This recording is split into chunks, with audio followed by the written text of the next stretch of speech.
ئاڵۆگۆڕکردنی بیرروڕاکان لەسەر بنیادنانەوەی عێراق و دوایین گۆڕانکاریەکانی پارێزگای بەسڕا بەشێکی گرنگی گفتوگۆی نێوان ئامادەبووان و پێشکەشکارانی ئەم پانێڵە بوو کە لە زانکۆی ئەمریکی لە سلێمانی بەڕێوەچوو.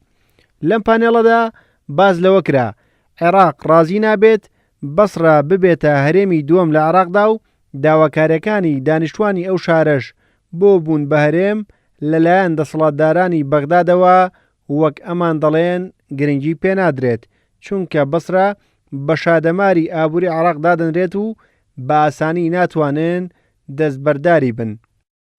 لقد سبقت محاولات في البصرة من أجل پێشتریش چەند هەوڵێک هەبوون بۆ بە هەرێمکردنی بەسڕە بەڵام ئەو هەوڵانە شکستیان هێنا چونکە حکوومەت ڕایگەیاند کە پارەی تەرخانکراوی لەبەردەستدا نییە. ئەو پاساوانەش تا ئێستا هەرماون و بەڕێز عادل عەبدولمەهدی ئەتوانێت دووبارە بەکاریان بهێنێتەوە و بابەتەکە دوا بخرێت و لە سەرکەوتنی ئەنجامدانی ڕاپرسیش دڵنیا نین چونکە ئەو ڕاپرسیە پێویستی بە پشتیوانی لۆجستی و ئامادەکاری هەیە. مەرجە حکومەت لە دژی ئەنجامدانی ڕاپرسی بێت و شکستی پێبێنێت. بەڵام ئەگەر حکومەت هەر لە سەرەتاوە لە دژی ڕاپرسی بێت ئەوە پێشبینی دەکەم کە بەسڕەیەکان بەردەوام بن لە داواکاریەکانی بە هەرێمکردنی بەسڕە و واز نەهێنن. لەوانەشە دۆخەکە بگۆڕێت بۆ ئەنجامدانی خۆپیشاندان و ناڕەزایی و کەسیش نازانێ ئەنجامەکەی چۆنە بێت. التصويت نجح الاستفتاء.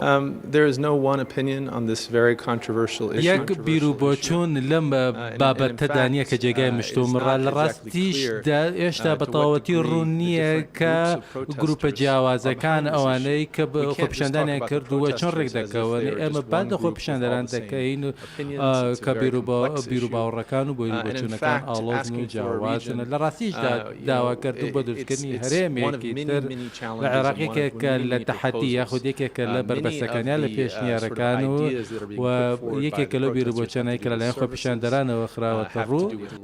Employment, electricity, water, and so it's one of many challenges within a larger context.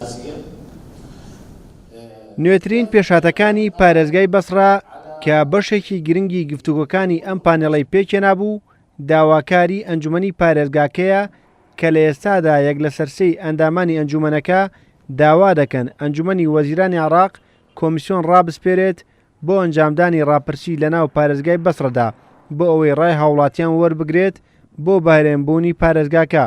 بەڵام بە وتەیەم ئەکادیمیانە ئەو داواکاریە نەک تەنها لای حکوومەتی عێراق بەڵکو ئەمریکا و وڵاتانی ناوچەکەش ئەو هەنگاوە ڕەت دەکەنەوە. ئەوانەی کە کۆنتترۆل و سەیطرەیان لەسەر محافظەی بەسڕ هەیە ئەحزابی ئیسلامی و سیاسی جهاتی متەنەفزن پێگە ئابووریە گرنگەکانی ئەو شارە لەلایەن هەمان ئەو حیزبانەوە لەلایەن هەمان ئەو جهتانەوە کۆنتترۆل کراوە کە لە بەغا دەسەڵاتیان هەیە. کێشەی ئەو هەوڵانە بۆ دروستکردنی هەرێم بە هیچ شێوەیە سەر ناگرێت. وەکەمان دەڵێن بەهرێمبوون هەموو کێشەکانی پارێزگای بەسڕە چارەسەر ناکات بەڵکو حکوومەتی عێراق دەبێت کار بکات بۆ ئاساییکردنەوەی بارودۆخی بەسڕە و بنیادنانەوەی عێراق لە ڕێگەی کەمکردنەوەی گەندەڵی و بەگەڕخستنەوەی پرۆژەکانی ئاوەدانکردنەوە و ڕەخساندنی هەلی کار بۆ هاوڵاتیانی بەسڕە و شارەکانی تری عێراق. بەو شێوەیەش دەتوانێت لە ماوەی داهاتوودا تا ڕادەیەک ناڕەزایەتیەکانی شەقامی عێراقی کب بکاتەوە. ڕێبازیوە کورسات نیوز، سلێمانی.